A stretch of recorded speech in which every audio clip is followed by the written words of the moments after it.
Alexandra, je suis contente de pouvoir partager ce qu'est mon métier, qui est plus une vocation qu'un métier.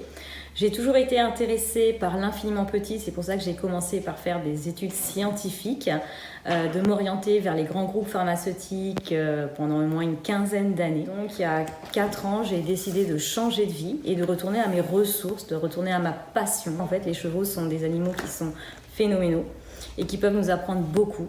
Récemment, j'ai fait un colloque sur le modèle social des chevaux et comment, en fait, en s'en inspirant, on peut changer nos modèles d'organisation à nous, aussi bien en entreprise que personnel. Donc voilà, les chevaux, ça a toujours été ma boussole. Ils ont toujours fait partie de ma vie et c'est depuis 4 ans que je suis partenaire avec eux.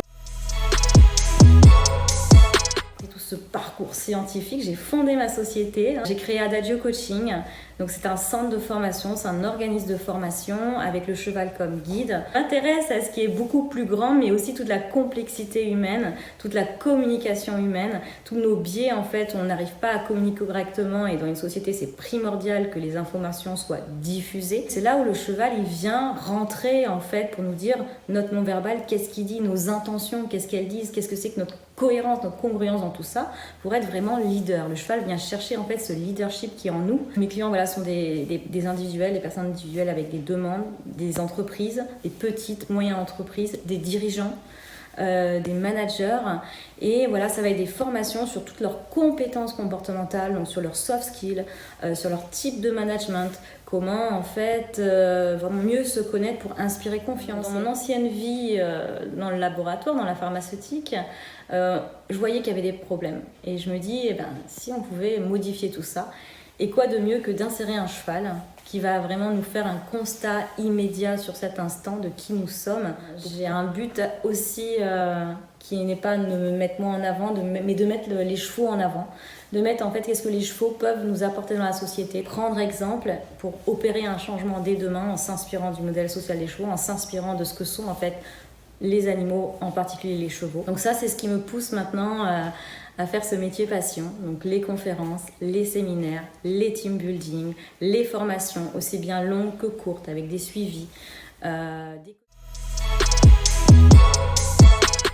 J'ai décidé d'être entrepreneur, donc de rentrer dans une aventure, puisque l'entrepreneuriat, c'est une véritable aventure. J'ai connu donc le monde où j'étais salariée, j'étais bien tranquille, j'avais un salaire, il y avait bien sûr une perte de sens. J'ai décidé de me lancer dans l'entrepreneuriat, donc c'est vraiment un parcours du combattant.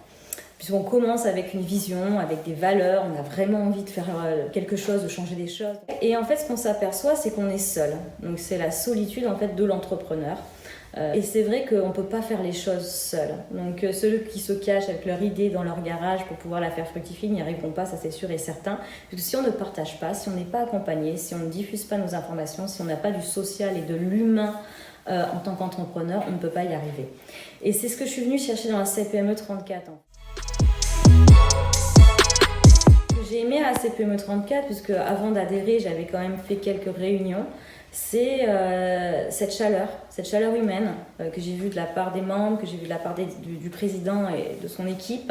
On a des valeurs communes aussi, tout ce qui est environnement la RSE. Donc finalement, c'est un grand syndicat avec beaucoup de monde, mais qui amène énormément d'humains à l'individu.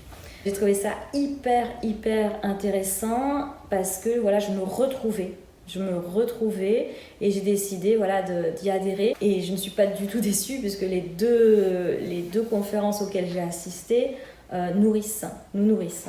Voilà, c'est très important d'être nourri, de savoir dans quelle partie du monde on est et de la vie du monde voilà, de l'entrepreneuriat. Donc c'est des petites entreprises ou des grandes entreprises, on ne voit pas la différence au sein de la CPME 34. Donc ça c'est hyper intéressant aussi pour moi. Leur moment convivial, leur moment où ils se battent pour des valeurs et des causes qui me paraissent pour moi justes, c'est ce qu'il y a de plus important. Donc très fière d'avoir trouvé un syndicat qui se rapproche autant de mes valeurs.